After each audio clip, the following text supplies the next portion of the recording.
Hi guys, welcome back with me again in this channel. On today's tutorial, I'm going to show you how you can make this stunning swimsuit in Dress to Impress. So, I'll show you the step-by-step on how you can create this gorgeous swimsuit look in DTI, whether you're aiming for a beach queen vibe or a pool party fashion moment. So, what you need to do to create this is just 3 items. So first, you're just going to use this tank tops in here and color it to the swimsuit that you want. For example, I'm going to go with this yellow color now and go to this shelf and put on this skirt.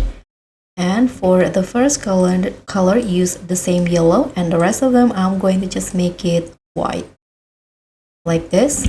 And now you're just going to put on this biker short and make the color the same with the top,